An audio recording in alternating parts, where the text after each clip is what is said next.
Hey guys, friends, family, whoever you all are. I'm going to attempt to record this.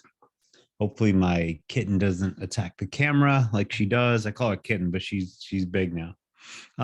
It has been so long since I've popped on here and recorded anything or done anything. And I've just been so busy. It's crazy. Um, I have a new YouTube channel, which is just kind of documenting my journey. A lot of you people in here don't know what I'm doing. I'm actually in the process of becoming as fast as I possibly can, and I'm training. I've hired a coach. I'm training. I've got sponsors. I'm being set up in the best possible way to do the best I possibly can. I've helped so many athletes get there before, so I know it's just a matter of me trusting my coach and my inner thoughts and making it happen. But anyway, gosh, I'm trying to think what has happened. I have just evolved a few more levels. It's crazy. I did this. So this year, I don't think I've posted this year at all. This podcast has really gone by the wayside, but I don't want to let it go because a lot of you comment on it and enjoy what I tend to say. Um, but it's funny. I have just every time I think things are really good, they get even better and better and better. And the reason I've discovered is just because of here. The work I've done on myself is what's really made a difference in my life. And I decided first of the year that I was not going to do anything that did not bring me joy. Meaning, if I have to go take on a client and I really just don't enjoy their time, or you know what I mean, it's just not beneficial for both of us. It's not bringing me joy. I'm not doing it for the money and then babysitting. So I've cut a lot of things out, and it was really hard at first, but I just had to kind of remember it's not worth my time. So anyway, it's been exciting. It's been exciting. I've been able to, gosh, really get in the zone of meditation. I just finished up a 21-day abundance Deepak Chopra 21-day abundance meditation that I really liked. I mean, it was like every day I was getting up so excited to do this. Um, and I was listening to it on YouTube. So sometimes you get a commercial pop in there. I didn't mind. I would let the commercial go because I would just stay in my deep meditation. And it's really good. It's a 21-day, came out a couple years ago, but it really makes a difference. Excuse me. So yeah, I really enjoyed that. I do grounding exercises, I do the meditation, I do workshop of the mind. Like I do so many things like that I really, really, really enjoy. And I think it's about in this life that we have. And it's like life is short, but it's not short. We have a lot of time to get done what we want to get done. So um but one of the biggest things I think people have is not really understanding what they feel. Okay, so I always say I'm going to go on here and talk about this, and then I don't.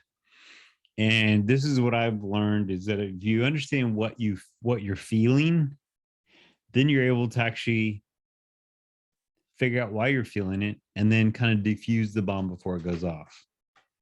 Um, and what I mean by that, and this is what I did this happy guide years ago, and some people just didn't get it, but let's say you're angry with someone and you just write down the word, you know, let's say I'm angry with Tammy, and Tammy's, I'm just bothered by her and I don't want to be. And what I would do is just write down the word anger and just kind of look at it. And then all of a sudden realize, well, wait a minute, I'm not actually angry. I'm this. And I would let that take me to kind of help diffuse it. Does that make sense? But I think if people can just understand what they feel, makes a big difference in their life. Now I'm rambling, but that wall looks really dirty behind me, but I know it's not. It's the shadows and the weird stuff. But all that's about to change. It's gonna be a new setup back there. My new YouTube channel is it's raw, it's tough. Um, I'm not sure if it'll be fully out before this episode hits or after. Um, as a lot of you know, there's a lot of crazy elections going on right now, and a lot of people not, taking it personally, and it's just really affecting their mental state. And it seems like so many people right now have the Omicron, the COVID, and it's really. I said this the other day to somebody. I was like, why can't a bunch of like real officials get together and just like say what is going on or what we should be doing? It's been so politicized that it's not like everybody's arguing about what we should or shouldn't do. And I think we're really to the point right now that it is the flu is more dangerous than Omicron. And I think people get it. They're out 5 days. Yeah, they might still be sick, but it's one of those things. I think we all need to get it, just because the herd immunity, like let everybody get it. People want to wear a mask. And, down at the Y, they went back to a mask mandate for employees, which it was just stupid because I can go and work out and then not wear a mask. But then when it's time to go to work, I have to put a mask on. It was kind of dumb. And I finally, after I dropped a 45-pound weight on my toe and lots of little incidences because my glasses will fog up, And so after I had a few incidences trying to work and survive the treacherous gym, I was like, no, I'm not wearing a mask.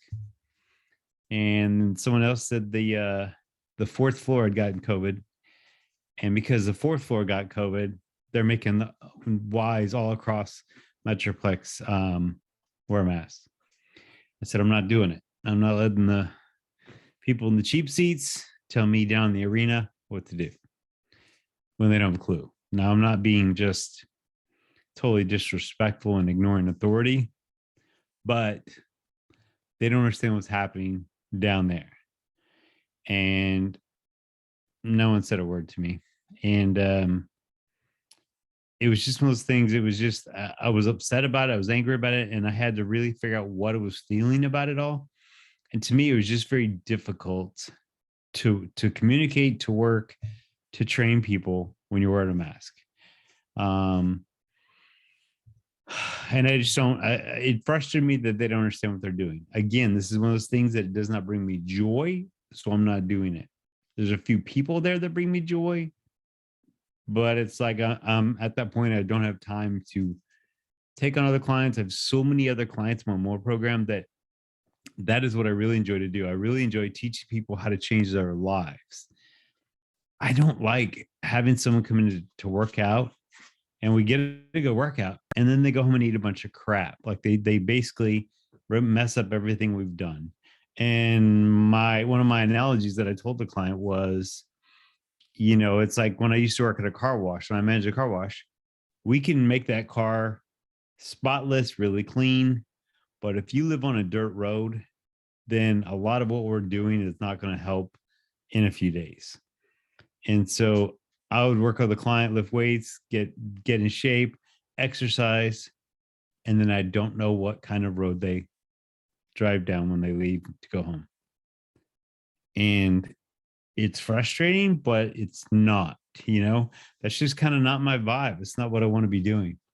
I want people that really want to get better, not just get better while they're with me. And I have this huge, like so many people I used to train. I don't coach anymore, and that's just a huge relief. Initially, it was a little awkward anytime someone leaves, but I'll tell you what makes it really awkward is when people leave and they don't tell you. When people don't tell you they've switched coaches, That's where it gets a little weird. But then I realized, they don't know how to communicate, or they're not comfortable with whatever. I don't know. That's not my problem. If someone's not happy or someone's angry, that is them. It's not me. Unless I physically touch them, it's not me that caused that. So it's not me that's going to take their emotion. Um, but yeah, it's everything I'm doing is on this higher level of joy and euphoria. And I mean, I'm even taking every race that I think every race that Playtry does. I think I'm putting on 15 races this year. Only 2 in Fort Worth, but that's a ton. But then again, that's going to be where my focus is. I'm also, I work at Lone Star Running, and I love it. I love helping people come in shoes. I love fitting people. I love selling shoes. Like, it's just so much fun. I forgot how much fun it was when you take out all the bullshit that was involved in the past. But it's so fun. It's so fun, and I really enjoy it. So I do that Saturday afternoons and all day Monday. The hardest part for me was setting my life up to where I could be somewhere all day for a Monday. But now I've gotten used to it, and it's easy. But I really enjoy that. I'm doing things I fully enjoy. I've gotten lots of offers to go do things with people. And if it doesn't bring me joy, I'm not doing it. And it's just, it's very refreshing. I love the feeling of it's a feeling of control, I guess.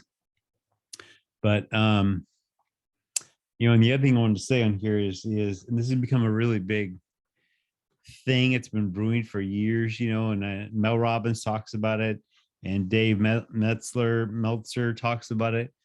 And, it's about how you don't need to say you're sorry unless you've like physically done something or emotionally done something to somebody. Like, if I've done something to you directly, then I will apologize for that action or those words or whatever, right? But if you tell me something that happened, like you had a flat tire on the road, you should never say you're sorry to a person like that. It's pointless. Why would you apologize for something that happened to them? It's just a blanket statement that really doesn't mean a thing. And a lot of times, women especially, y'all use this way too much, and it lowers your credibility. It lowers your power, whatever. And I had and examples that I've used is like when I'm running late for appointment, or if you're going into a meeting late, and the last thing you want to do is apologize for being late, because now it gives the shift of power to everyone that's been waiting. So what I do now when I come in is I just will kind of stop, and I'm like, guys, thanks for waiting. I use it for thank you, and I use it for waiting. Then they all laugh about it. Oh yeah, of course, like it's just kind of funny, but I thank them for that. Another thing is when someone, if I do get a flat tire on the highway, right? Super traumatic, it's intense. And they tell you, and you're like, oh my gosh, I'm sorry. What that really tells me is you've never been through that. You don't know what it's like. And I'm going to downplay, go, oh, I got to take care of, right? I don't even want to talk about it, but dismiss it away from you because you don't know. If it's actually happened to you, your response should be, oh my God, I've been there. It's horrible. Are you okay? Or that is crazy. Thank you for sharing. Like you can spin it back to thank you easily. And I think that's where we when people say they're sorry, to me, it means nothing. And I will call them on it now. I've heard it so many times when my parents passed away that I just will stop people and call them out on it. And then someone in one of our groups said, well, what if someone is sick and they tell you? There's still a way to thank them. Like if someone is just diagnosed with cancer, people want to say, oh my gosh, I'm sorry. Why are you sorry that they have cancer? Did you give it to them? No. Your response should be, oh my gosh, that sounds brutal or whatever. Thank you for sharing that. Now, whenever anybody has a loved one that passes or whatever, I will either say or send a note and just be like, oh my gosh, I heard about your father. I can't imagine what you're going through. If there's anything I can do, please let me know. Those words mean more than I'm sorry or my condolences. Things like that just are empty. So I think it's one of those things, you got to just keep yourself in check and try to say thank you more than I'm sorry. There you go. Good luck. Because if I hear you say it, I'm going to call you out. So, all right, I will be posting links to my other channel. I do have guests scheduled on here soon, and it's just a matter of me having time to sit here like this. It's in the evening. I never record in the evening. I don't know why, but I was just like, I've got to record a bunch of stuff. I've been in here a couple hours just recording things. So that's it for now, guys. Till next time, and it won't be very long, I promise. I will see y'all down the road.